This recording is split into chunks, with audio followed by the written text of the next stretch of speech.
Yo, bienvenue sur la chaîne Manga Badass. Ne vous inquiétez pas du décor, il y a des cartons parce que je prépare un déménagement pour le mois de décembre. Ce qui amènera forcément à une nouvelle vidéo Ma Mangatech, sachant que nous approchons de l'année 2021 et j'avais des objectifs pour cette année, donc on verra où j'en suis par rapport à tout ça. Sinon, dans cette vidéo, on va se consacrer principalement sur des shonen, donc c'est un achat lecture manga un peu spécial shonen. Voilà. Et on va commencer avec Jujutsu Kaisen, le tome 4 et le tome 5, parce que en achetant le tome 5, je me suis rendu compte que je n'avais pas encore lu le tome 4. Alors, j'en avais déjà parlé dans ma chaîne, ce n'est pas une licence qui me vend du rêve, car je trouve que c'est une lecture trop peu originale et qui, pour ma part, souffre de la comparaison avec Chainsaw Man, qui est nettement plus inspiré. Néanmoins, je n'arrive pas à faire une croix sur ce manga, car ne serait-ce que pour la culture, et quelque part, je ne désespère pas à ce qu'il y ait un renouveau dans cette licence. Parce que quelque part, je la trouve quand même stylée cette œuvre, voire familier. Et c'est bon, c'est dans le bon sens. Et en fait, c'est ça. Dans le tome 4, il y a quand même beaucoup d'éléments qui me font penser à Bleach. Et Bleach, je veux dire, dans sa meilleure partie, qui est pour moi le début. Moi, j'aime beaucoup le début, ainsi que l'arc des Shinigami. Voilà, vraiment, vraiment, je trouve que ouais, il y a un style qui correspond un peu à la tendance, je trouve, et qui nous rappelle aussi la force de Bleach. Et déjà bien pompé sous quelques formes par Black Clover, et de manière assez évidente dans Jujutsu Kaisen. Donc le tome 4 fonctionne bien, je suis bien hypé par la série. Puis dans le tome 5, on est parti à une confrontation entre Exorciste et puis voilà Ichigo. J'ai dit Ichigo. On va encore me traiter d'inculte. Donc face à Yuji, voilà, il est confronté à un autre personnage qui, comme tant d'autres, vont faire en sorte de le faire évoluer, de le rendre plus fort. Et ça marche bien. Puis vient d'autres affrontements avec d'autres personnages qui, hélas, suit le genre shonen neketsu, et c'est qui finit par me lasser, à me fatiguer de ma lecture. Même les méchants me fatiguent par leur manque d'originalité. Alors, ils ne sont pas mal faits, loin de là, seulement j'ai l'impression de me retrouver face à des sosies, à des antagonistes qu'on retrouve dans Digreman, voire dans My Hero Academia. C'est pour dire. Je veux voir évoluer cette série et je ne désespère pas qu'ils s'affranchissent de toutes ces références surexploitées du genre shonen, neketsu, comme on en a tant lu. Après, évidemment, si vous ne les avez pas, ces références, si vous ne voyez pas de quoi je parle, si vous comprenez pas ce que je dis, ben tant mieux, parce que ça reste un très bon shonen, il est bien fait, il est bien dynamique, les personnages sont stylés. Voilà, vraiment, il a beaucoup d'atouts pour en faire un excellent shonen, et pour certains peut-être même meilleur que Chainsaw Man. Seulement dans mon cas, voilà, j'ai vraiment envie qu'il déploie ses propres ailes pour devenir un shonen original à part entière, ce serait vraiment l'idéal. Alors, j'ai également acheté EQ tome 38. Alors, comme vous pouvez le voir sur cette première de couverture, Bokuto est au cœur de cette première partie qui finalise le match du tome précédent. Et même si ça m'intéresse un peu moins que je pense à d'autres trucs durant ma lecture, comme je crois que c'est fini au Japon, en combien de tomes c'est fini, vu les longueurs, là, il va se passer quoi en fait, pour sûr, les corbeaux, ils vont gagner ou ils vont perdre. Enfin voilà, je me pose plein de questions du genre. Puis bon, c'est quand même dommage qu'ils n'exploitent pas le petit géant qui est quand même à l'origine, à la base des aventures de EQ. Et malgré toutes ces pensées, bah, c'est quand même un bon duel que nous offre cette lecture, bien que ce soit un peu sans suspense. Puis parce que l'auteur et son éditeur bah, ne sont pas cons, ils ont dû m'entendre penser. Et on entre enfin dans le vif du sujet. Alors voilà, on va avoir le droit pour le prochain tome à la confrontation entre les deux nouveaux petits géants qui vont s'affronter. Ça promet vraiment un match anthologique d'après moi. De plus, ça ne s'arrête pas là. À la fin du tome 38, on rencontre enfin le seul, l'unique, l'ancien petit géant. Celui qui a donné le goût, l'envie au héros principal de faire du volleyball. Et ça, c'est géant. Ça, c'est fort, enfin. Ils ont lu dans mon esprit. Alors mes pensées parasites pourraient m'inviter à aller lire les scans pour, voilà, pour me nourrir de ce que je voulais exactement, de me nourrir d'un super match à venir, me nourrir de toutes les informations qu'on va avoir à travers le petit géant ou ses réactions surtout. Ça a l'air d'être super, ça c'est génial. Donc on va avoir trois petits géants dans, voilà, dans la même histoire qui vont être réunis. Alors, mes pensées parasites pourraient m'inviter à me spoiler en ayant lire les scans, d'autant plus que voilà, ça va répondre à mes attentes, va avoir deux petits géants avec les commentaires et les réactions de l'ancien petit géant, voilà, ça promet. Non, je ne fais pas ça. Par contre, je suis allé voir les couvertures japonaises qui sont déjà sorties et moi j'aurais pas dû.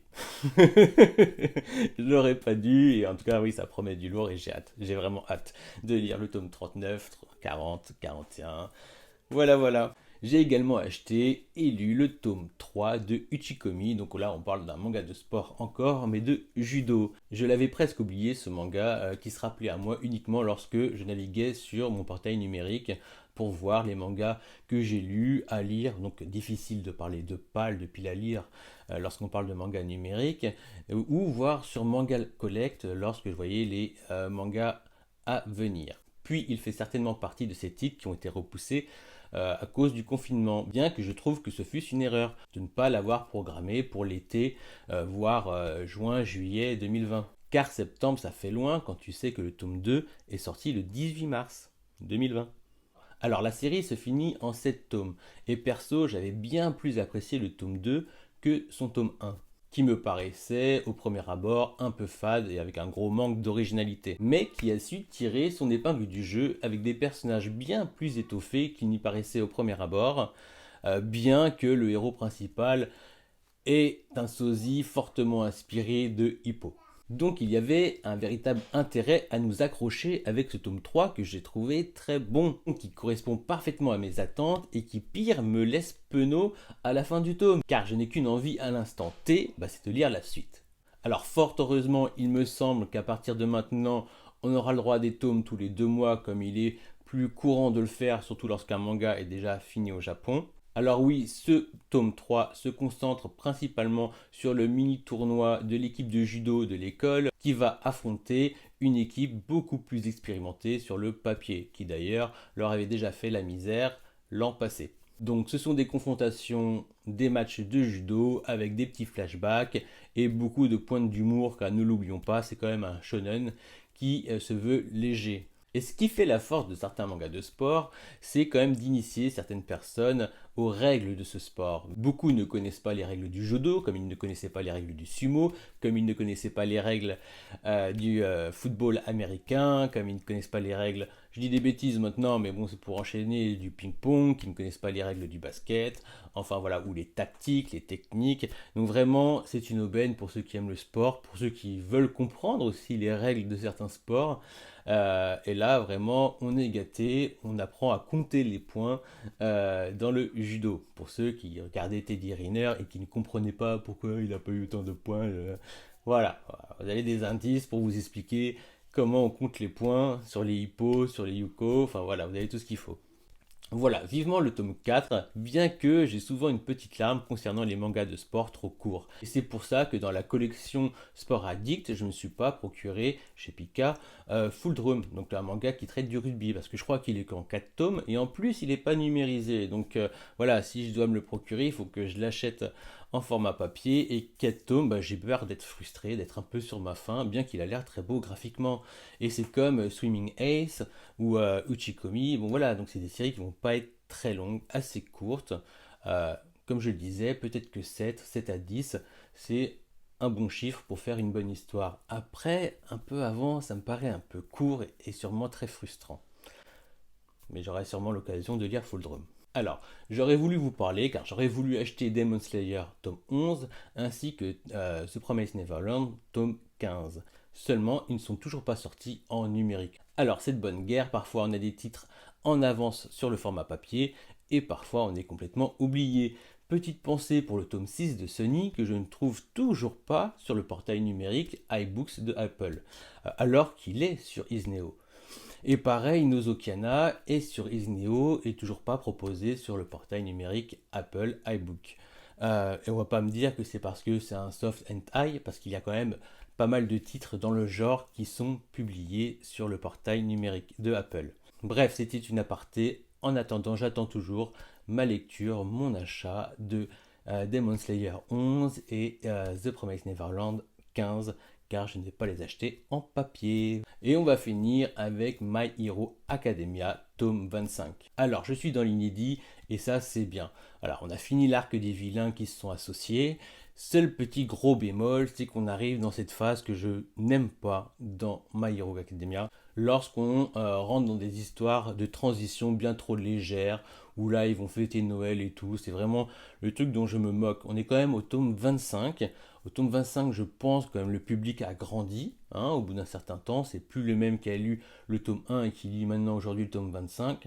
Donc il est temps pour My Hero Academia de rentrer dans la noirceur du noir. Moi je veux du noir. Batterie rechargée. Moi je veux du noir lorsqu'on parle de My Hero Academia.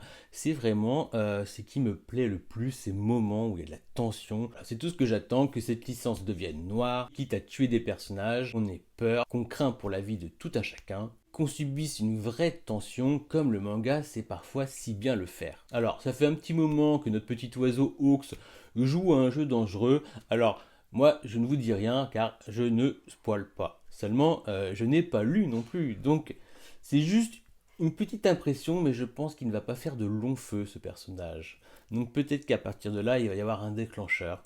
Voilà, alors si pour vous je dis des conneries, vous pourrez dire que je suis une grosse merde et que je suis un inculte. Néanmoins, je pense que le petit Hawks ne va pas faire long feu. Voilà, et pour ce tome qui met en place un nouvel arc, on a quand même eu le droit, à un bon background, un beau flashback de Tomura, donc le méchant, et on comprend mieux à quoi servaient ces petites mains ridicules, et on sent qu'il y a un vrai power-up avec lui, et il était temps, voilà, on a vraiment besoin de noirceur. Et dernier petit truc, souvent dans les shonen, vous avez le droit à un classement, et dans ce classement, je trouve que Endeavor est vraiment très mal classé, quoi. Il est même pas dans les 10 premiers. Alors, on revoit Endeavor dans ce tome également. Je ne sais pas si dans l'avenir il va survivre, en tout cas c'est le numéro 1. Et oui, je trouve qu'il est vraiment sous-coté. Alors ok, il a pris cher, ok, il a un complexe d'infériorité avec All Might, ok, c'est pas un bon mari, voire pas un bon fils, mais encore ça se discute. Mais moi je le trouve quand même sacrément badass. Et peut-être que les prochains tomes lui rendront justice, en tout cas je l'espère. J'ai presque pas envie qu'il meure, mais après il peut partir aussi d'une très belle façon. Alors je devine que ceux qui ont déjà lu les scans peuvent ricaner. Je vous en prie, ne me spoilez pas, je prends un véritable plaisir à découvrir cette œuvre, tome par tome, à sa sortie. Bon voilà, ma prochaine vidéo achat lecture manga va se porter sur le manga Hitman qui vient de sortir et du même auteur de Fuka, parce qu'en lisant Hitman, je me suis quand même dit, j'ai rien lu de lui, il serait temps que je me mette à Fuka, qui a d'ailleurs une très bonne réputation. Je vais également présenter le récent Cigarette and Cherry, donc je me suis procuré le tome 1 que je n'ai pas encore fini, et si vraiment ça me plaît, j'en profiterai pour vous proposer également ma lecture du tome 2, à savoir ce que j'en ai pensé véritablement.